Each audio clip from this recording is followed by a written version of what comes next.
Hello ਦੋਸਤੋ, ਇਸ video ਦੇ ਵਿੱਚ ਅਸੀਂ ਗੱਲ ਕਰਾਂਗੇ ਪੋਲੀਟੀਕਲ ਸਾਇੰਸ ਦਾ ਸਭ ਤੋਂ ਪਹਿਲਾ ਪਾਠ, ਜਿਹਦੇ ਵਿੱਚ ਅਸੀਂ ਗੱਲ ਕਰਦੇ ਹਾਂ ਸੰਵਿਧਾਨਿਕ ਵਿਕਾਸ ਬਾਰੇ। ਤਾਂ ਦੋਸਤੋ, ਪੋਲੀਟੀਕਲ ਸਾਇੰਸ ਦੇ ਉੱਤੇ ਸਾਡਾ ਇਹ ਸਭ ਤੋਂ ਪਹਿਲਾ ਵੀਡੀਓ ਹੈ। ਜਿਹੜਾ ਇਹ ਸਾਡਾ ਵੀਡੀਓ ਹੈ, ਇਹ ਦੋ ਪਾਰਟ ਦੇ ਵਿੱਚ ਅਸੀਂ ਲੈ ਕੇ ਆਵਾਂਗੇ। ਤਾਂ ਦੋਸਤੋ, ਅਸੀਂ ਤੁਹਾਨੂੰ ਇਹ ਦੱਸ ਦੇਣਾ ਚਾਹੁੰਦੇ ਹਾਂ ਕਿ ਇਹ ਵੀਡੀਓ ਚਾਹੇ ਉਹ ਹਿਸਟਰੀ ਹੈ ਜਾਂ ਫਿਰ ਕਹਿ ਲਈਏ ਪੋਲੀਟੀਕਲ ਸਾਇੰਸ ਹੈ, ਇਸ ਦੇ ਵਿੱਚ ਅਸੀਂ ਕੰਬਾਈਨਡ ਰੂਪ ਦੇ ਵਿੱਚ ਇਸ ਨੂੰ ਪੜ੍ਹ ਸਕਦੇ ਹਾਂ, ਜਿਸ ਦੇ ਵਿੱਚ ਸਾਨੂੰ ਐਕਟ ਦੇ ਬਾਰੇ ਕੋਈ ਵੀ ਸਵਾਲ ਆਉਂਦਾ ਹੈਗਾ। ਤਾਂ ਦੋਸਤੋ, ਇਹ ਸਾਡਾ ਵੀਡੀਓ ਕਿਸੇ ਵੀ ਕੰਪੀਟੀਟਿਵ ਐਗਜ਼ਾਮ, ਚਾਹੇ ਉਹ SSC ਹੈ ਜਾਂ ਫਿਰ SSC CGL ਹੈ, ਇਸ ਤੋਂ ਇਲਾਵਾ ਰੇਲਵੇ ਜਾਂ ਫਿਰ UGC ਨੈਟ, ਜਿਸ ਦੇ ਵਿੱਚ ਸਾਡੇ ਸੰਵਿਧਾਨਿਕ ਵਿਕਾਸ ਨਾਲ ਰਿਲੇਟਡ ਕੋਈ ਵੀ ਸਵਾਲ ਪੁੱਛਿਆ ਜਾਂਦਾ ਹੈਗਾ, ਉਸ ਦੇ ਲਈ ਜ਼ਰੂਰੀ ਹੋ ਸਕਦਾ ਹੈਗਾ। ਤਾਂ ਦੋਸਤੋ, ਟਾਈਮ ਨਾ ਲੈਂਦੇ ਹੋਏ ਅਸੀਂ ਸ਼ੁਰੂ ਕਰਦੇ ਹਾਂ ਅਸੀਂ ਅੱਜ ਦੀ ਵੀਡੀਓ। ਤਾਂ ਮੈਂ ਤੁਹਾਨੂੰ ਸਭ ਤੋਂ ਪਹਿਲਾਂ ਗੁਜ਼ਾਰਿਸ਼ ਕਰਨੀ ਚਾਹੂੰਗਾ, ਜੇਕਰ ਤੁਹਾਨੂੰ ਸਾਡੀ ਇਹ ਵੀਡੀਓ ਚੰਗੀ ਲੱਗੇ, ਲਾਈਕ ਤੇ ਸ਼ੇਅਰ ਜ਼ਰੂਰ ਕਰੋ, ਨਾਲ ਹੀ ਸਾਡਾ ਇਹ ਚੈਨਲ ਸਬਸਕ੍ਰਾਈਬ ਕਰਨਾ ਨਾ ਭੁੱਲੋ। ਤਾਂ ਦੋਸਤੋ, ਸ਼ੁਰੂ ਕਰਦੇ ਹਾਂ ਅਸੀਂ ਅੱਜ ਦੀ ਵੀਡੀਓ। ਦੋਸਤੋ, ਸਭ ਤੋਂ ਪਹਿਲਾਂ ਸਾਨੂੰ ਜੇਕਰ ਅਸੀਂ ਸੰਵਿਧਾਨਿਕ ਵਿਕਾਸ ਪੜ੍ਹਨਾ ਹੈਗਾ, ਤਾਂ ਸਾਨੂੰ ਜਿੰਨੇ ਵੀ ਸਾਡੇ ਐਕਟ ਆਏ ਨੇ, ਇਹਨਾਂ ਨਾਲ ਰਿਲੇਟਡ ਸਾਨੂੰ ਇੱਕ ਸਟੋਰੀ ਦਾ ਪਤਾ ਹੋਣਾ ਜ਼ਰੂਰੀ ਹੈ। ਇਸ ਤੋਂ ਬਿਨਾਂ ਅਸੀਂ ਇਹਨਾਂ ਐਕਟ ਨੂੰ ਸਮਝ ਨਹੀਂ ਸਕਦੇ। ਤਾਂ ਦੋਸਤੋ, ਜਿਵੇਂ ਕਿ ਸਾਨੂੰ ਪਤਾ ਹੈਗਾ ਕਿ ਸਨ 1600 ਈਸਵੀ ਦੇ ਵਿੱਚ ਰਾਣੀ ਐਲਿਜ਼ਾਬੈਥ ਨੇ, ਜਿਹੜੀ ਕਿ ਬ੍ਰਿਟੇਨ ਦੀ ਰਾਣੀ ਸੀ, ਉਸ ਨੇ ਕੀ ਕੀਤਾ, ਇੱਕ ਕੰਪਨੀ ਨੂੰ ਭਾਰਤ ਦੇ ਵਿੱਚ ਵਪਾਰ ਕਰਨ ਦੀ ਖੁੱਲ੍ਹ ਦਿੱਤੀ ਸੀ। ਤਾਂ 1600 ਈਸਵੀ ਦੇ ਵਿੱਚ ਜਿਹੜੀ ਕਿ ਈਸਟ ਇੰਡੀਆ ਕੰਪਨੀ ਸੀ, ਜਿਹੜੀ ਕਿ ਬ੍ਰਿਟੇਨ ਦੀ ਕੰਪਨੀ ਸੀ, ਉਸ ਨੇ ਭਾਰਤ ਦੇ ਵਿੱਚ ਆ ਕੇ ਵਪਾਰ ਕਰਨਾ ਸ਼ੁਰੂ ਕਰ ਦਿੱਤਾ। ਹੌਲੀ ਹੌਲੀ ਉਸ ਨੇ ਭਾਰਤ ਦੇ ਪ੍ਰਸ਼ਾਸਨਿਕ ਮਾਮਲਿਆਂ ਦੇ ਵਿੱਚ ਦਖਲ ਦੇਣਾ ਸ਼ੁਰੂ ਕਰ ਦਿੱਤਾ। ਤਾਂ 1757 ਦੀ ਪਲਾਸੀ ਦੀ ਲੜਾਈ ਤੋਂ ਬਾਅਦ ਜਿਹੜੇ ਕਿ ਸਾਡੇ ਅੰਗਰੇਜ਼ ਨੇਗੇ, ਉਹ ਸਾਡੀ ਜਿਹੜੀ ਸੱਤਾ ਹੈਗੀ, ਜਾਣੀ ਕਿ ਸਾਡਾ ਜਿਹੜਾ ਰਾਜ ਦਾ ਸਿਸਟਮ ਹੈ, ਉਸ ਦੇ ਵਿੱਚ ਦਖਲ ਦੇਣਾ ਸ਼ੁਰੂ ਕਰ ਦਿੰਦੇ ਨੇ। ਤਾਂ ਜਿਵੇਂ ਜਿਵੇਂ ਉਹ ਸਾਡੇ ਪ੍ਰਸ਼ਾਸਨ ਦੇ ਵਿੱਚ ਭਾਗ ਲੈਣਾ ਸ਼ੁਰੂ ਕਰਦੇ ਨੇ, ਤਾਂ ਉਹਨਾਂ ਦੀ ਜਿਹੜੀ ਕਮਾਈ ਹੈ ਉਹ ਡਬਲ ਤੋਂ ਟ੍ਰਿਪਲ ਤੋਂ 4 ਗੁਣਾ ਹੋਣੀ ਸ਼ੁਰੂ ਹੋ ਜਾਂਦੀ ਹੈ। ਤਾਂ ਜਿਹਦੇ ਕਰਕੇ ਜਦੋਂ ਉਹ ਲਗਾਤਾਰ ਇੰਡੀਆ ਨੂੰ ਲੁੱਟਦੇ ਗਏ, ਤਾਂ ਇਸ ਤੋਂ ਬਾਅਦ ਉਹਨਾਂ ਨੇ ਜਦੋਂ ਜਾ ਕੇ ਬ੍ਰਿਟੇਨ ਦੇ ਵਿੱਚ ਗਏ, ਤਾਂ ਉੱਥੇ ਜਾ ਕੇ ਵੀ ਦਖਲ ਅੰਦਾਜ਼ੀ ਕਰਨੀ ਸ਼ੁਰੂ ਕਰ ਦਿੱਤੀ। ਤਾਂ ਜਿਹਦੇ ਕਰਕੇ ਉੱਥੋਂ ਦੇ ਲੋਕ ਸੀ, ਜਿਹੜੇ ਆਮ ਨਾਗਰਿਕ ਸੀਗੇ, ਉਹ ਈਸਟ ਇੰਡੀਆ ਕੰਪਨੀ ਦੇ ਨਾਲ ਨਫ਼ਰਤ ਕਰਨੀ ਸ਼ੁਰੂ ਉਹਨਾਂ ਨੇ ਕਰ ਦਿੱਤੀ। ਤਾਂ ਦੇਖੋ, ਜਿਵੇਂ ਜਿਵੇਂ ਉਹਨਾਂ ਦਾ ਜਿਹੜਾ ਪ੍ਰਸ਼ਾਸਨ ਦੇ ਵਿੱਚ ਭਾਗ ਲੈਣਾ, ਉੱਧਰ ਬ੍ਰਿਟੇਨ ਦੇ ਵਿੱਚ ਜਾ ਕੇ, ਇੱਧਰ ਇੰਡੀਆ ਦੇ ਵਿੱਚ ਜਾ ਕੇ ਉਹਨਾਂ ਨੇ ਵਾਧਾ ਕਰ ਦਿੱਤਾ। ਤਾਂ ਉਸ ਟਾਈਮ ਜਿਹੜੀ ਉੱਥੋਂ ਦਾ ਕਰਾਊਨ ਸੀ, ਉੱਥੋਂ ਦਾ ਜਾਣੀ ਕਿ ਜਿਹੜੀ ਸਰਕਾਰ ਸੀ, ਉਸ ਨੂੰ ਲੱਗਿਆ ਕਿ ਹੁਣ ਈਸਟ ਇੰਡੀਆ ਕੰਪਨੀ ਦੇ ਉੱਤੇ ਥੋੜ੍ਹੀ ਲਗਾਮ ਕੱਸਣੀ ਚਾਹੀਦੀ ਹੈ। ਤਾਂ ਉਸ ਲਗਾਮ ਨੂੰ ਕੱਸਣ ਦੇ ਲਈ ਜਿਹੜੀ ਈਸਟ ਇੰਡੀਆ ਕੰਪਨੀ ਦੇ ਉੱਤੇ ਉੱਥੋਂ ਦੀ ਸਰਕਾਰ ਹੈ, ਉਸ ਨੇ ਕਈ ਐਕਟ ਨੇ ਜਿਹੜੇ ਉਹ ਪਾਸ ਕੀਤੇ ਸੀ, ਜਿਹਦੇ ਬਾਰੇ ਅਸੀਂ ਇਸ ਵੀਡੀਓ ਦੇ ਵਿੱਚ ਗੱਲ ਕਰਾਂਗੇ। ਤਾਂ ਦੋਸਤੋ, ਈਸਟ ਇੰਡੀਆ ਕੰਪਨੀ ਸੀ, ਉਸ ਨੂੰ ਆਪਣੇ ਅੰਡਰ ਕਰਨ ਦੇ ਲਈ, ਉਸ ਦਾ ਜਿਹੜਾ ਕਿ ਲਗਾਤਾਰ ਹਰ ਇੱਕ ਚੀਜ਼ ਦੇ ਵਿੱਚ ਭਾਗ ਲੈਣ ਦੀ ਜਿਹੜੀ ਸੀਮਾ ਸੀ, ਉਸ ਨੂੰ ਘਟਾਉਣ ਦੇ ਲਈ ਉਸ ਟਾਈਮ ਜਿਹੜੀ ਬ੍ਰਿਟੇਨ ਸਰਕਾਰ ਸੀ, ਉਸ ਨੇ ਕਈ ਐਕਟ ਨੇ ਜਿਹੜੇ ਉਹ ਪਾਸ ਕੀਤੇ ਸੀ। ਜਾਣੀ ਕਿ ਈਸਟ ਇੰਡੀਆ ਕੰਪਨੀ ਤੇ ਆਪਣਾ ਸਕੰਜਾ ਕੱਸਣ ਦੇ ਲਈ ਉਸ ਟਾਈਮ ਸਰਕਾਰ ਨੇ ਕਈ ਐਕਟ ਨੇ ਜਿਹੜੇ ਉਹ ਪਾਸ ਕੀਤੇ ਸੀ। ਤਾਂ ਉਹਨਾਂ ਬਾਰੇ ਅਸੀਂ ਲਾਈਨ ਵਾਈਜ਼ ਗੱਲ ਕਰਾਂਗੇ। ਤਾਂ ਦੋਸਤੋ, ਸਭ ਤੋਂ ਪਹਿਲਾਂ ਸਾਨੂੰ ਪਤਾ ਹੋਣਾ ਚਾਹੀਦਾ ਹੈ ਕਿ ਇਹਨਾਂ ਨੂੰ ਐਕਟ ਕਿਉਂ ਕਿਹਾ ਜਾਂਦਾ ਹੈਗਾ। ਤਾਂ ਦੋਸਤੋ, ਜਿਹੜੇ ਕਿ ਇਹ ਐਕਟ ਲੈ ਕੇ ਆਈ ਹੈ ਉਸ ਟਾਈਮ ਜਿਹੜੀ ਸਾਡੀ ਬ੍ਰਿਟਿਸ਼ ਸਰਕਾਰ ਹੈ, ਕਾਰਨ ਇਹ ਸੀ ਕਿ 1858 ਦੇ ਵਿੱਚ ਦੇਖੋ, ਇਸ ਤੋਂ ਬਾਅਦ ਜਿੰਨੇ ਆਉਣਗੇ ਅਧਿਨਿਯਮ ਆਉਣਗੇ, ਪਰ ਜੇ ਇਸ ਤੋਂ ਪਹਿਲਾਂ ਜਿਹੜੇ ਐਕਟ ਨੇਗੇ, ਐਕਟ ਦੇ ਵਿੱਚ ਕੀ ਹੈ, ਜਿਹੜੀ ਕਿ ਸਾਡੀ ਈਸਟ ਇੰਡੀਆ ਕੰਪਨੀ ਹੈ, ਉਸ ਦੇ ਕੋਲ ਪ੍ਰਸ਼ਾਸਨਿਕ ਸਾਰੇ ਅਧਿਕਾਰ ਹੈਗੇ ਨੇ। ਪਰ ਜਦੋਂ 1857 ਦਾ ਵਿਦਰੋਹ ਹੋਇਆ, ਤਾਂ ਉਸ ਤੋਂ ਬਾਅਦ ਭਾਰਤੀ ਨੇ ਜਿਹੜੇ 1857 ਦੇ ਵਿਦਰੋਹ ਦੇ ਵਿੱਚ ਉਹਨਾਂ ਦੀ ਹਾਰ ਹੋਈ, ਤਾਂ ਇਸ ਤੋਂ ਬਾਅਦ ਈਸਟ ਇੰਡੀਆ ਕੰਪਨੀ ਦਾ ਜਾਣੀ ਕਿ ਪ੍ਰਸ਼ਾਸਨ ਦੇ ਵਿੱਚ ਜਿੰਨੀ ਵੀ ਭਾਗੀਦਾਰੀ ਸੀ, ਉਸ ਨੂੰ ਬਿਲਕੁਲ ਕੀ ਕਰ ਦਿੱਤਾ ਗਿਆ, ਖਤਮ ਕਰ ਦਿੱਤਾ ਗਿਆ ਸੀ। ਤਾਂ ਇਸ ਤੋਂ ਬਾਅਦ ਜਿੰਨੇ ਆਉਂਦੇ ਨੇ ਸਾਡੇ ਅਧਿਨਿਯਮ ਆਉਂਦੇ ਨੇ। ਤਾਂ ਹੁਣ ਦੋਸਤੋ, ਅਸੀਂ ਇੱਕ ਇੱਕ ਗੱਲ ਕਰਕੇ ਇਹਨਾਂ ਸਾਰੇ ਨਿਯਮਾਂ ਬਾਰੇ ਗੱਲ ਕਰਦੇ ਹਾਂ। ਤਾਂ ਸਭ ਤੋਂ ਪਹਿਲਾਂ ਅਸੀਂ ਗੱਲ ਕਰਦੇ ਹਾਂ 1773 ਦੇ ਰੈਗੂਲੇਟਿੰਗ ਐਕਟ ਬਾਰੇ।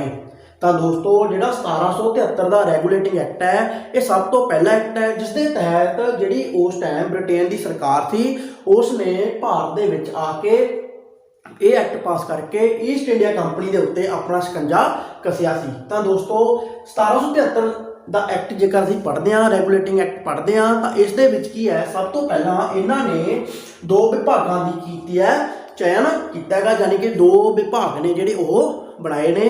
ਤਾਂ ਦੇਖੋ ਜੀ ਉਹ 2 ਵਿਭਾਗ ਕਿਹੜੇ ਨੇ, ਇਹਨਾਂ ਦੋਨੇ ਵਿਭਾਗਾਂ ਦਾ ਮੇਨ ਕੰਮ ਕੀ ਹੈ, ਜਿਹੜੀ ਉਸ ਟਾਈਮ ਈਸਟ ਇੰਡੀਆ ਕੰਪਨੀ ਹੈ ਉਸ ਦੇ ਉੱਤੇ ਜਿਹੜੀ ਸਾਡੀ ਸੰਸਦੀ ਸਰਕਾਰ ਹੈ ਉਸ ਦਾ ਸਕੰਜਾ ਕੱਸਣਾ ਹੈਗਾ। ਤਾਂ ਦੋਸਤੋ ਸਭ ਤੋਂ ਪਹਿਲਾਂ ਜਿਹੜਾ ਵਿਭਾਗ ਬਣਾਇਆ ਗਿਆ ਕੋਰਟ ਆਫ ਪ੍ਰੋਪਰਾਈਟਰ।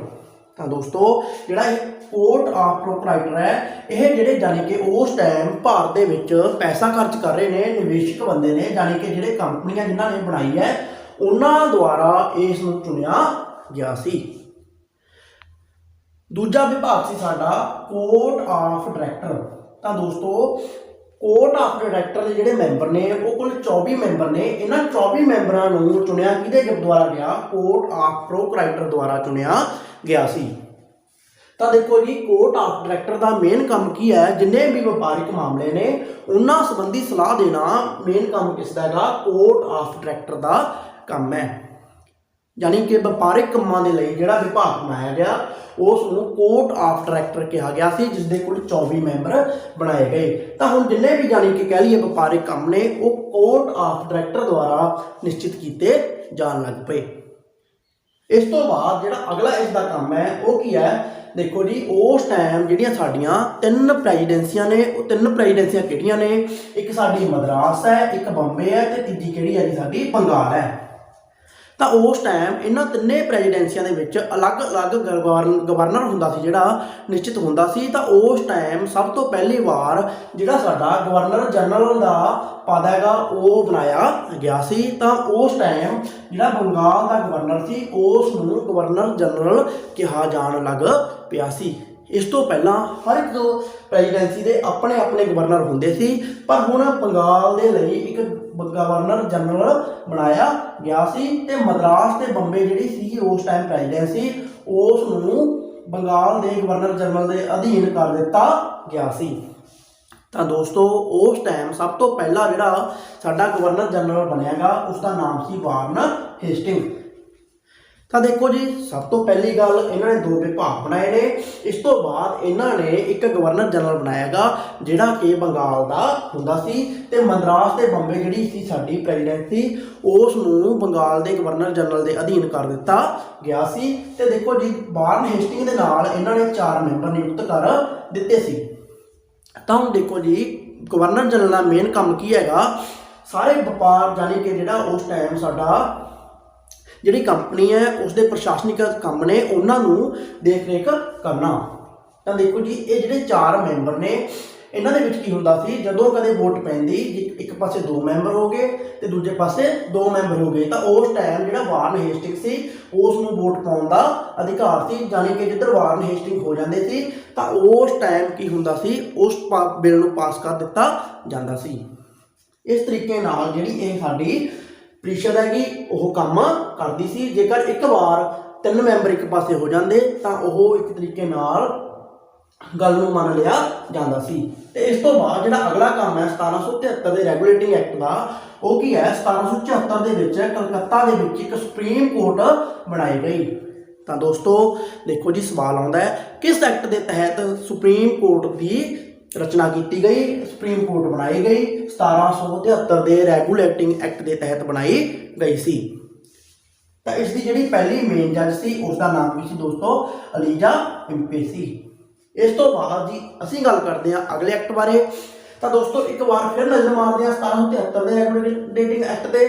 ਸਭ ਤੋਂ ਪਹਿਲਾਂ ਇਹਨਾਂ ਨੇ 2 ਵਿਭਾਗ ਬਣਾਏ, ਕੋਰਟ ਆਫ ਪ੍ਰੋਪਰਾਈਟਰ, ਦੂਜਾ ਕੋਰਟ ਆਫ ਡਾਇਰੈਕਟਰ, ਜਿਸ ਦੇ 24 ਮੈਂਬਰ ਨੇ।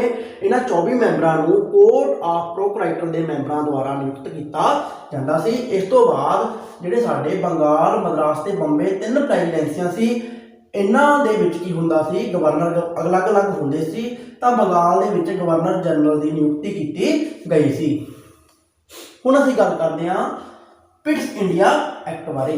ਤਾਂ ਦੋਸਤੋ ਇਸ ਦੇ ਵਿੱਚ ਜੇ ਅਸੀਂ ਗੱਲ ਕਰੀਏ ਸਭ ਤੋਂ ਜਿਹੜੀ ਪਹਿਲੀ ਮੇਨ ਗੱਲ ਹੈ ਉਹ ਕਿਹੜੀ ਹੈ, ਤਾਂ ਉਹ ਮੇਨ ਗੱਲ ਹੈ ਸਾਡੀ ਬੋਰਡ ਆਫ ਕੰਟਰੋਲ ਬਾਰੇ।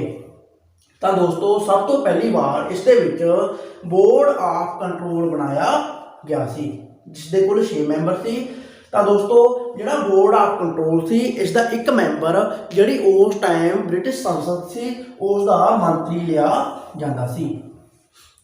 ਤਾਂ ਦੋਸਤੋ ਇਸ board of control the main ਕੰਮ ਕੀ ਸੀਗਾ? ਇਸ board of control the main ਕੰਮ ਸੀਗਾ ਗਵਰਨਰ ਜਨਰਲ ਨੂੰ ਤੇ ਉਸ ਦੀ ਪ੍ਰੀਸ਼ਦ ਨੂੰ ਚੁਣਨਾ। ਤਾਂ ਦੋਸਤੋ ਗਵਰਨਰ ਜਨਰਲ ਚੁਣਨਾ ਤੇ ਇਸ ਦਾ ਕੀ ਸੀਗਾ ਮੇਨ ਕੰਮ ਹੈਗਾ ਸੀ। ਇਸ ਤੋਂ ਬਾਅਦ ਜੀ ਦੇਖੋ ਜੀ ਕੀ ਹੋਇਆ, ਇਹਨਾਂ ਨੇ ਗਵਰਨਰ ਜਨਰਲ ਨੂੰ ਇਸ ਦੇ ਤਹਿਤ ਹੋਰ ਜ਼ਿਆਦਾ ਸ਼ਕਤੀ ਦੇ ਦਿੱਤੀ। ਤਾਂ ਕਿਸ ਤਰ੍ਹਾਂ ਦਿੱਤੀ? ਤਾਂ ਇਹਨਾਂ ਨੇ ਜਿੱਥੇ ਉਸ ਟਾਈਮ ਗਵਰਨਰ ਜਨਰਲ ਦੇ 4 ਮੈਂਬਰ ਨਿਯੁਕਤ ਕੀਤੇ ਸੀ ਤਾਂ ਇੱਥੇ ਗਵਰਨਰ ਜਨਰਲ ਦਾ ਸਿਰਫ ਇੱਕ ਮੈਂਬਰ ਨੂੰ ਕੀ ਕਰ ਦਿੱਤਾ ਗਿਆ ਸੀ? ਘੱਟ ਕਰ ਦਿੱਤਾ ਗਿਆ ਸੀ। ਤਾਂ ਇੱਥੇ ਗਵਰਨਰ ਜਨਰਲ ਦੇ ਸਿਰਫ 3 ਮੈਂਬਰ ਰਹਿ ਗਏ ਸੀ। ਤਾਂ ਸਵਾਲ ਆਉਂਦਾ ਹੈ ਕਿ ਜਿਹੜਾ ਸਾਡਾ ਪਿਟਸ ਇੰਡੀਆ ਐਕਟ ਹੈ ਉਸ ਦੇ ਤਹਿਤ ਯਾਨੀ ਕਿ ਕੀ ਕੀਤਾ ਗਿਆ ਸੀ? ਗਵਰਨਰ ਜਨਰਲ ਦੇ ਮੈਂਬਰਾਂ ਦੇ ਵਿੱਚ ਕਮੀ ਕੀਤੀ ਗਈ ਸੀ। ਇਸ ਤੋਂ ਬਾਅਦ ਦੋਸਤੋ ਦੇਖੋ ਜਿਹੜਾ ਇਹ ਐਕਟ ਹੈ 1784 ਦਾ ਐਕਟ ਹੈ। ਇਸ ਤੋਂ ਬਾਅਦ ਅਸੀਂ ਗੱਲ ਕਰਦੇ ਹਾਂ 1786 ਦਾ ਜਿਹੜਾ ਐਕਟ ਹੈ ਉਸ ਦੇ ਵਿੱਚ ਕੀ ਹੋਇਆ ਸੀ? ਜਿਹੜਾ ਪਿਟਸ ਇੰਡੀਆ ਐਕਟ ਸੀ ਸਾਡਾ 1784 ਉਸ ਦੇ ਵਿੱਚ ਕੀ ਕੀਤਾ ਗਿਆ ਸੀ? ਸੰਸ਼ੋਧਨ ਕੀਤਾ ਗਿਆ ਸੀ ਯਾਨੀ ਕਿ ਸੋਧ ਕੀਤੀ ਗਈ ਸੀ। ਤਾਂ ਇਸ ਦੇ ਵਿੱਚ ਕੀ ਹੋਇਆ ਸੀ? ਗਵਰਨਰ ਜਨਰਲ ਨੂੰ ਸੈਨਾਪਤੀ ਬਣਾ ਦਿੱਤਾ ਗਿਆ ਸੀ। ਤਾਂ ਕਿਹਾ ਗਿਆ ਸੀ ਕਿ ਜਿਹੜਾ ਗਵਰਨਰ ਜਨਰਲ ਹੈ ਉਹ ਕੀ ਬਣ ਗਿਆ? ਅੱਜ ਤੋਂ ਬਾਅਦ ਸੈਨਾਪਤੀ ਬਣ ਗਿਆਗਾ ਯਾਨੀ ਕਿ ਸੈਨਾ ਦਾ ਕਮਾਂਡਰ ਬਣ ਜਾਏਗਾ। ਯਾਨੀ ਕਿ ਸਾਰੇ ਸੈਨਿਕ ਅਧਿਕਾਰ 1786 ਦੇ ਵਿੱਚ ਇਸ ਨੂੰ ਗਵਰਨਰ ਜਨਰਲ ਨੂੰ ਦੇ ਦਿੱਤੇ ਗਏ ਸੀ। ਤਾਂ ਇਸ ਤੋਂ ਬਾਅਦ ਇਹ ਤੋਂ ਪਹਿਲਾਂ ਯਾਨੀ ਕਿ ਅਸੀਂ ਗੱਲ ਕਰਦੇ ਹਾਂ ਜੇਕਰ ਕੋਈ ਵੀ ਨਿਰਣਾ ਜਿਵੇਂ ਇਹਦੇ ਆਪਾਂ ਗੱਲ ਕੀਤੀ ਹੈ ਕਿ ਗਵਰਨਰ ਜਨਰਲ ਦੇ ਨਾਲ 4 ਮੈਂਬਰ ਹੁੰਦੇ ਸੀ। ਜੇਕਰ 4 ਮੈਂਬਰ ਜੋ ਫੈਸਲਾ ਕਰਦੇ ਉਹ ਗਵਰਨਰ ਜਨਰਲ ਨੂੰ ਮੰਨਣਾ ਪੈਂਦਾ ਸੀ। ਪਰ ਇੱਥੇ ਆ ਕੇ ਇਸ ਨੂੰ ਇੱਕ ਹੋਰ ਅਧਿਕਾਰ ਦੇ ਦਿੱਤਾ ਗਿਆ ਕਿ ਜੇਕਰ ਪ੍ਰੀਸ਼ਦ ਕੋਈ ਫੈਸਲਾ ਕਰਦੀ ਹੈ, ਜੇਕਰ ਗਵਰਨਰ ਜਨਰਲ ਨੂੰ ਉਹ ਫੈਸਲਾ ਪਸੰਦ ਨਹੀਂ ਆਉਂਦਾ ਤਾਂ ਗਵਰਨਰ ਜਨਰਲ ਉਸ ਨੂੰ ਰੱਦ ਕਰ ਸਕਦਾ ਸੀ। ਤਾਂ ਇਹ ਅਧਿਕਾਰ 1786 ਦੇ ਅਧਿਨਿਯਮ ਦੇ ਤਹਿਤ ਗਵਰਨਰ ਜਨਰਲ ਨੂੰ ਦਿੱਤਾ ਗਿਆ ਸੀ। ਇਸ ਤੋਂ ਬਾਅਦ ਅਸੀਂ ਗੱਲ ਕਰਦੇ ਹਾਂ ਚਾਰਟਰ ਐਕਟ ਬਾਰੇ। ਤਾਂ ਦੋਸਤੋ ਜਿਹੜੇ ਚਾਰਟਰ ਐਕਟ ਨੇ ਇਹ 3 ਮੇਨ ਐਕਟ ਨੇ ਜਿਹੜੇ ਕਿ 20-20 ਸਾਲ ਦੇ ਬਾਅਦ ਸਾਡੇ ਸਾਹਮਣੇ ਆਉਂਦੇ ਨੇ। ਤਾਂ ਦੋਸਤੋ ਮੋਸਟਲੀ ਜਿਹੜੇ ਸਵਾਲ ਨੇ ਉਹ ਇਹਨਾਂ ਦੇ ਵਿੱਚੋਂ ਹੀ ਪੁੱਛੇ ਜਾਂਦੇ ਨੇ। ਸਭ ਤੋਂ ਪਹਿਲਾ ਜਿਹੜਾ ਐਕਟ ਹੈ ਉਹ 1813 ਦਾ ਐਕਟ ਹੈ। ਤਾਂ ਦੋਸਤੋ ਇਸ ਦੇ ਵਿੱਚ ਕੀ ਸੀਗਾ? ਜਿਹੜੀ ਸਾਡੀ ਈਸਟ ਇੰਡੀਆ ਕੰਪਨੀ ਸੀ ਉਸ ਨੂੰ 20 ਸਾਲ ਹੋਰ ਯਾਨੀ ਕਿ ਭਾਰਤ ਦੇ ਨਾਲ ਵਪਾਰ ਕਰਨ ਦਾ ਅਧਿਕਾਰ ਦੇ ਦਿੱਤਾ ਗਿਆ ਸੀ। ਪਰ ਜੇਕਰ ਅਸੀਂ ਗੱਲ ਕਰੀਏ ਉਸ ਟਾਈਮ ਕੀ ਸੀਗਾ? ਸਿਰਫ ਈਸਟ ਇੰਡੀਆ ਕੰਪਨੀ ਹੀ ਭਾਰਤ ਦੇ ਨਾਲ ਵਪਾਰ ਕਰ ਸਕਦੀ ਸੀ, ਹੋਰ ਕੋਈ ਬੰਦਾ ਵੀ ਵਪਾਰ ਨਹੀਂ ਕਰ ਸਕਦਾ ਸੀ ਜੋ ਬ੍ਰਿਟੇਨ ਦਾ ਸੀ। ਪਰ ਇੱਥੇ ਜਿਹੜਾ ਉਹ ਏਕਾਧਿਕਾਰ ਸੀ ਉਸ ਨੂੰ ਖਤਮ ਕਰ ਦਿੱਤਾ ਸੀ। ਹੁਣ ਕੋਈ ਵੀ ਬ੍ਰਿਟੇਨ ਦਾ ਬੰਦਾ ਉਹ ਭਾਰਤ ਦੇ ਵਿੱਚ ਆ ਕੇ ਵਪਾਰ ਕਰ ਸਕਦਾ ਸੀ। ਉਹ ਚਾਰਟਰ ਐਕਟ ਦੇ ਤਹਿਤ ਕੀਤਾ ਗਿਆ ਸੀ। ਤਾਂ ਦੇਖੋ ਜੀ ਉਸ ਟਾਈਮ ਕੀ ਹੋਇਆ? ਸਿਰਫ ਚੀਨ ਦੇ ਨਾਲ ਜਿਹੜਾ ਚਾਹ ਦਾ ਏਕਾਧਿਕਾਰ ਹੈ ਉਹ ਈਸਟ ਇੰਡੀਆ ਕੰਪਨੀ ਨੂੰ ਪ੍ਰਾਪਤ ਰਿਹਾ ਸੀ। ਬਾਕੀ ਸਾਰਾ ਏਕਾਧਿਕਾਰ ਇਸ ਐਕਟ ਦੇ ਤਹਿਤ ਖਤਮ ਕਰ ਦਿੱਤਾ ਸੀ। ਇਸ ਤੋਂ ਬਾਅਦ ਇਹਨਾਂ ਨੇ ਭਾਰਤੀਆਂ ਨੂੰ ਆਪਣੇ ਹੱਕ ਦੇ ਵਿੱਚ ਕਰਨ ਦੇ ਲਈ ਯਾਨੀ ਕਿ ਜਿਹੜੀ ਬ੍ਰਿਟਿਸ਼ ਸੰਸਦ ਹੈ ਉਹ ਭਾਰਤੀਆਂ ਦੀ ਲੁੱਟਮਾਰ ਕਰਨ ਦੇ ਲਈ ਉਹਨਾਂ ਨੂੰ ਲੱਗਦਾ ਸੀ ਕਿ ਜੇਕਰ ਅਸੀਂ ਭਾਰਤੀਆਂ ਨੂੰ ਆਪਣੇ ਹੱਕ 'ਚ ਕਰਦੇ ਹਾਂ ਤਾਂ ਉਹ ਸਾਡੇ ਖਿਲਾਫ ਨਹੀਂ ਬੋਲਣਗੇ। ਤਾਂ ਉਹਨਾਂ ਨੇ ਕਿਹਾ ਕਿ ਜਿਹੜੀ ਈਸਟ ਇੰਡੀਆ ਕੰਪਨੀ ਹੈ ਉਹ ਭਾਰਤੀ ਸਿੱਖਿਆ ਦੇ ਲਈ 1 ਲੱਖ ਰੁਪਇਆ ਸਾਲਾਨਾ ਖਰਚ ਕਰੇਗੀ, ਜਿਸ ਨਾਲ ਜਿਹੜੇ ਭਾਰਤੀ ਲੋਕ ਨੇ ਉਹਨਾਂ ਦਾ ਵਿਸ਼ਵਾਸ ਬ੍ਰਿਟਿਸ਼ ਯਾਨੀ ਕਿ ਜਿਹੜੀ ਕਿ ਬ੍ਰਿਟਿਸ਼ ਸੰਸਦ ਸੀ ਉਸ ਤੇ ਬਣਿਆ ਰਹੇਗਾ। ਇਸ ਤੋਂ ਬਾਅਦ ਜਿਹੜੀ ਈਸਾਈ ਮਿਸ਼ਨਰੀਆਂ ਸੀ ਉਹਨਾਂ ਨੂੰ ਭਾਰਤ 'ਚ ਆਉਣ ਦੀ ਛੂਟ ਦੇ ਦਿੱਤੀ ਸੀ। ਯਾਨੀ ਕਿ ਜਿਹੜੇ ਈਸਾਈ ਲੋਕ ਨੇ ਯਾਨੀ ਕਿ ਧਰਮ ਪ੍ਰਚਾਰ ਦੇ ਲਈ ਆਉਂਦੇ ਸੀ ਉਹਨਾਂ ਨੂੰ 1813 ਦੇ ਚਾਰਟਰ ਐਕਟ ਦੇ ਤਹਿਤ ਭਾਰਤ 'ਚ ਆਉਣ ਦੀ ਛੂਟ ਦੇ ਦਿੱਤੀ ਗਈ ਸੀ। ਇਸ ਤੋਂ ਬਾਅਦ ਜਿਹੜਾ ਅਗਲਾ ਐਕਟ ਆਉਂਦਾ ਸਾਡਾ ਉਹ ਹੈ ਸਾਡਾ 1833 ਦਾ ਚਾਰਟਰ ਐਕਟ। ਤਾਂ ਦੋਸਤੋ ਇਸ ਦੇ ਵਿੱਚ ਕੀ ਸੀਗਾ? ਭਾਰਤ ਦੇ ਵਿੱਚ ਵਪਾਰ ਕਰਨ ਦੀ ਜਿਹੜੀ ਈਸਟ ਇੰਡੀਆ ਕੰਪਨੀ ਦੀ ਮਿਆਦ ਸੀ ਉਸ ਨੂੰ 20 ਸਾਲ ਹੋਰ ਵਧਾ ਦਿੱਤਾ ਸੀ। ਇਸ ਤੋਂ ਬਾਅਦ ਅੱਗੇ ਚੱਲ ਕੇ ਜੇ ਦੇਖਿਆ ਜਾਵੇ ਜਿਹੜਾ ਉਸ ਦਾ ਚੀਨ ਦੇ ਨਾਲ ਚਾਹ ਦਾ ਏਕਾਧਿਕਾਰ ਸੀ ਉਸ ਨੂੰ ਪੂਰਨ ਰੂਪ ਦੇ ਵਿੱਚ ਖਤਮ ਕਰ ਦਿੱਤਾ ਸੀ। ਯਾਨੀ ਕਿ ਹੁਣ ਜਿੰਨਾ ਵੀ ਈਸਟ ਇੰਡੀਆ ਕੰਪਨੀ ਕੋਲ ਵਪਾਰਕ ਅਧਿਕਾਰ ਸੀ, ਏਕਾਧਿਕਾਰ ਸੀ, ਉਸ ਨੂੰ ਖਤਮ ਕਰ ਦਿੱਤਾ ਸੀ। ਹੁਣ ਭਾਰਤ ਦੇ ਵਿੱਚ ਉਸ ਦਾ ਮੇਨ ਕੰਮ ਕੀ ਰਹਿ ਗਿਆ ਸੀ? ਪ੍ਰਸ਼ਾਸਨ ਨੂੰ ਚਲਾਉਣ ਦੇ ਵਿੱਚ ਸਹਾਇਤਾ ਕਰਨਾ। ਇਸ ਤੋਂ ਬਾਅਦ ਇਸ ਤੋਂ ਪਹਿਲਾਂ ਦੇਖਿਆ ਜਾਵੇ ਜਾਤੀ ਦੇ ਆਧਾਰ ਤੇ ਜਿਹੜੀ ਨੌਕਰੀ ਸੀ ਉਹ ਦਿੱਤੀ ਜਾਂਦੀ ਸੀ। ਤਾਂ ਦੋਸਤੋ ਇਸ ਐਕਟ ਦੇ ਤਹਿਤ ਉਹਨਾਂ ਨੇ ਭਾਰਤੀਆਂ ਨੂੰ ਆਪਣੇ ਹੱਕ ਦੇ ਵਿੱਚ ਕਰਨ ਦੇ ਲਈ ਕੀ ਕੀਤਾ, ਜਾਤੀ ਦੇ ਆਧਾਰ ਤੇ ਨੌਕਰੀ ਦੇਣ ਦੇ ਉੱਤੇ ਰੋਕ ਲਗਾ ਦਿੱਤੀ ਸੀ। ਇਸ ਤੋਂ ਪਹਿਲਾਂ ਜੇਕਰ ਕੋਈ ਵਿਅਕਤੀ ਈਸਟ ਇੰਡੀਆ ਕੰਪਨੀ ਦੇ ਵਿੱਚ ਨੌਕਰੀ ਕਰਨਾ ਚਾਹੁੰਦਾ ਸੀ ਤਾਂ ਉਸ ਨੂੰ ਜਾਤੀ ਦੇ ਆਧਾਰ ਤੇ ਨੌਕਰੀ ਦਿੱਤੀ ਜਾਂਦੀ ਸੀ, ਪਰ ਹੁਣ ਇਹ ਜਿਹੜੀ ਯਾਨੀ ਕਿ ਘੋਸ਼ਣਾ ਸੀ ਉਸ ਨੂੰ ਰੱਦ ਕਰ ਦਿੱਤਾ ਸੀ। ਜਿਹੜਾ ਇਹ ਕਾਨੂੰਨ ਸੀ ਕਿ ਜਾਤੀ ਦੇ ਆਧਾਰ ਤੇ ਨੌਕਰੀ ਮਿਲੂਗੀ ਉਸ ਨੂੰ ਰੱਦ ਕਰ ਦਿੱਤਾ ਸੀ। ਇਹ 1833 ਦੇ ਚਾਰਟਰ ਐਕਟ ਦੇ ਤਹਿਤ ਕੀਤਾ ਗਿਆ ਸੀ। ਇਸ ਤੋਂ ਬਾਅਦ ਜੇ ਅਸੀਂ ਗੱਲ ਕਰੀਏ ਜਿਹੜਾ ਸਾਡਾ ਗਵਰਨਰ ਜਨਰਲ ਸੀ, ਅਸੀਂ ਦੇਖਿਆ ਸੀ ਕਿ ਸ਼ੁਰੂ ਦੇ ਵਿੱਚ ਇਸਦੇ 4 ਮੈਂਬਰ ਸੀ, ਇਸ ਤੋਂ ਬਾਅਦ 1 ਮੈਂਬਰ ਘਟਾ ਦਿੱਤਾ ਗਿਆ ਸੀ। ਤਾਂ ਹੁਣ ਇੱਥੇ ਇੱਕ ਕਾਨੂੰਨੀ ਸਲਾਹ ਦਾ ਮੈਂਬਰ ਨਿਯੁਕਤ ਕਰ ਦਿੱਤਾ ਸੀ, ਜਿਸ ਦਾ ਨਾਮ ਕੀ ਸੀ ਦੋਸਤੋ, ਮੈਕਾਲੇ।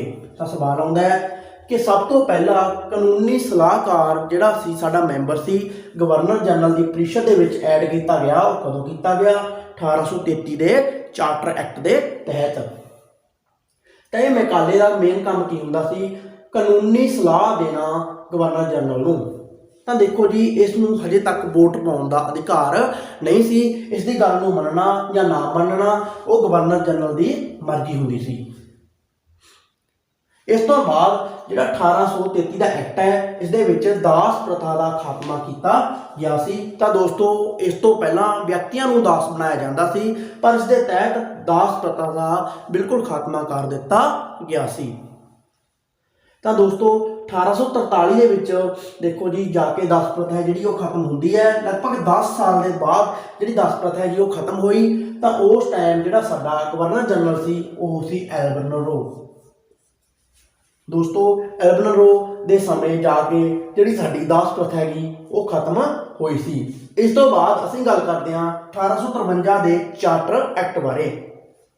ਤਾਂ ਦੋਸਤੋ ਇਸ ਤੋਂ ਪਹਿਲਾਂ ਕੋਈ ਵੀ ਪ੍ਰੀਖਿਆ, ਪ੍ਰਤੀਯੋਗੀ ਪ੍ਰੀਖਿਆ ਭਾਰਤ ਦੇ ਵਿੱਚ ਕੰਪਨੀ ਦੇ ਵਿੱਚ ਲੱਗਣ ਦੇ ਲਈ ਨਹੀਂ ਹੁੰਦੀ ਸੀ, ਪਰ ਹੁਣ ਕੀ ਹੋਇਆ, ਪ੍ਰਤੀਯੋਗੀ ਪ੍ਰੀਖਿਆ ਦੇ ਆਧਾਰ ਤੇ ਕੀ ਹੋਇਆ, ਨੌਕਰੀ ਦਿੱਤੀ ਜਾਣ ਲੱਗ ਪਈ ਸੀ। ਤਾਂ ਇਹ ਸਾਰੇ ਸੁਧਾਰ ਨੇ ਜਿਹੜੇ ਉਸ ਟਾਈਮ ਬ੍ਰਿਟਿਸ਼ ਸੰਸਦ ਦੇ ਦੁਆਰਾ ਭਾਰਤ ਦੇ ਵਿੱਚ ਕੀਤੇ ਗਏ ਸੀ। ਇਸ ਤੋਂ ਪਹਿਲਾਂ ਇਹਨਾਂ ਸਾਰੇ ਬਾਰੇ ਜਿਹੜੀ ਮਨਮਾਨੀ ਹੈ ਸਾਡੀ ਉਹ ਈਸਟ ਇੰਡੀਆ ਕੰਪਨੀ ਕਰਦੀ ਹੈ, ਪਰ ਹੁਣ ਜਿਹੜੀ ਇਹ ਸਾਰੀ ਸਿਸਟਮ ਹੈਗਾ ਇਸ ਦੇ ਵਿੱਚ ਚੇਂਜਿੰਗ ਆਉਣਾ ਸ਼ੁਰੂ ਹੋ ਗਿਆ ਸੀ। ਇਸ ਤੋਂ ਬਾਅਦ ਇਹਨਾਂ ਨੇ ਕੀ ਕੀਤਾ, 1853 ਦੇ ਚਾਰਟਰ ਐਕਟ ਦੇ ਤਹਿਤ ਜਿਹੜਾ ਸਾਡਾ ਯਾਨੀ ਕਿ ਕਾਨੂੰਨੀ ਸਲਾਹਕਾਰ ਜਿਹੜਾ ਕਿ ਇੱਕ ਮੈਂਬਰ ਚੁਣਿਆ ਗਿਆ ਸੀ, ਪ੍ਰੀਸ਼ਦ ਦਾ ਮੈਂਬਰ ਬਣਿਆ ਸੀ, ਉਸ ਨੂੰ ਵਿਧੀ ਸੰਬੰਧੀ ਪੂਰਨ ਅਧਿਕਾਰ ਦੇ ਦਿੱਤੇ ਸੀ। ਯਾਨੀ ਕਿ ਹੁਣ ਉਸ ਨੂੰ ਵੋਟ ਪਾਉਣ ਦਾ ਅਧਿਕਾਰ ਵੀ ਸੀ, ਉਸ ਨੂੰ ਬੋਲਣ ਦਾ ਅਧਿਕਾਰ ਵੀ ਸੀ, ਉਸ ਨੂੰ ਹਰ ਇੱਕ ਚੀਜ਼ ਦਾ ਅਧਿਕਾਰ ਦੇ ਦਿੱਤਾ ਗਿਆ ਸੀ।